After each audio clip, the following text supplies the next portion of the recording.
Mary Caldwell had taught English at Brookside High School for nearly 35 years. Her classroom windows still faced the old maple trees that lined the parking lot, leaves fluttering past every autumn just as they had the day she hung her first motivational poster, "Words Can Change Lives." Over the decades, she'd watched hundreds of students walk into her classroom unsure and step out braver. Each graduation felt like a small farewell to a chapter she'd helped write.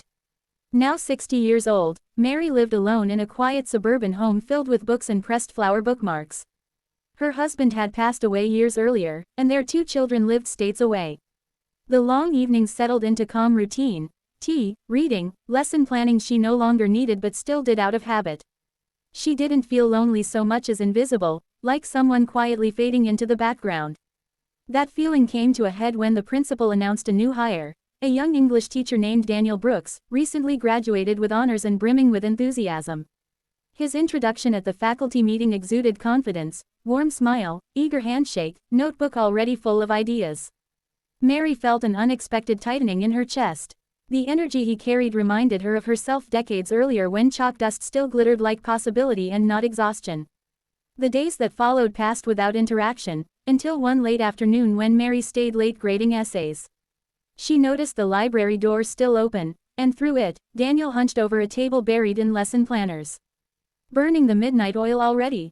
she asked kindly. He startled, then smiled sheepishly. "Trying to build lessons that don't bore teenagers into rebellion." Mary chuckled. A noble but exhausting effort. He immediately recognized her. "Mary Caldwell, everyone told me I should probably follow your lead."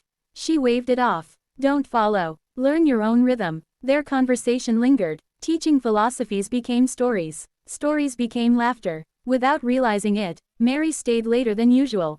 At that moment, something quiet awakened inside her. Not romance or longing, but something more meaningful, connection.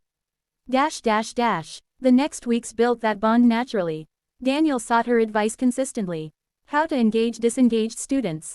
How to address burnout. How to recognize the ones hiding emotional struggles behind bravado. Mary rediscovered her confidence as she shared decades of accumulated wisdom, watching Daniel take notes like a student again.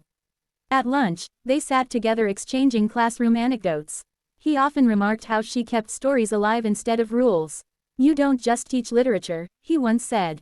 "You teach empathy." No one had praised her work so sincerely in years. Mary found herself smiling more. Walking halls a little taller. Her voice regained its gentle authority with students, and she noticed how Daniel mirrored her calming discipline style. Yet despite their growing professional bond, rumors crept, whispered implications of something more than mentorship. Mary overheard laughter in hallways. A passing comment in the staff room. Odd friendship, isn't it? It cut deeper than she expected. She pulled back after that. Stopped joining Daniel for lunch. Became more formal. Daniel noticed immediately. After school one day, he knocked hesitantly on her classroom door. "Did I say something wrong?" Mary hesitated, then spoke honestly. "People misunderstand kindness, and I've learned we sometimes have to protect ourselves, even from good intentions." Daniel nodded, visible disappointment crossing his face.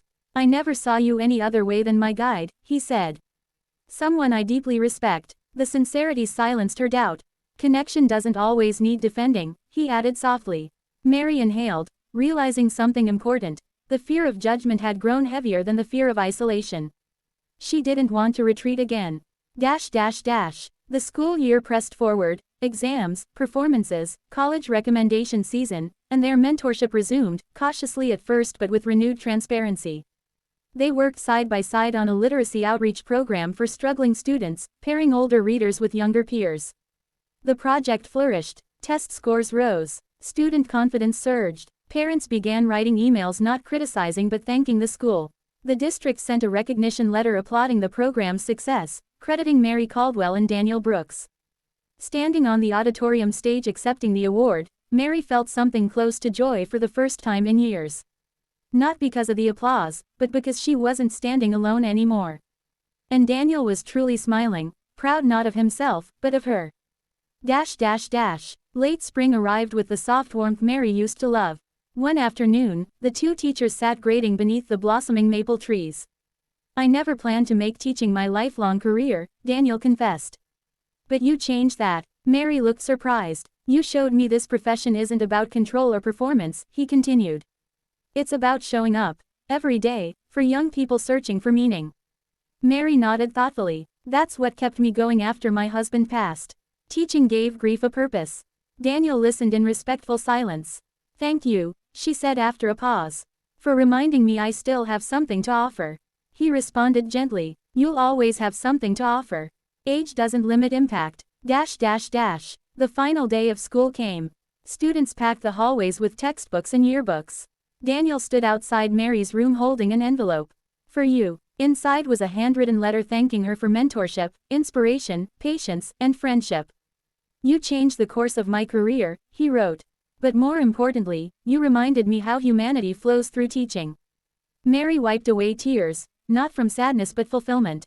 Their connection had nothing to do with boundaries crossed, and everything to do with life intersecting meaningfully.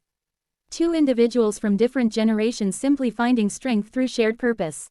That summer Mary began writing again, short stories inspired by classroom moments, something she had abandoned decades earlier.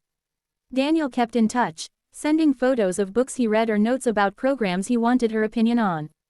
And every fall, she continued to show up beneath the maple trees, teacher of words, mentor of hearts. No longer invisible, no longer isolated, because life had whispered its quiet truth.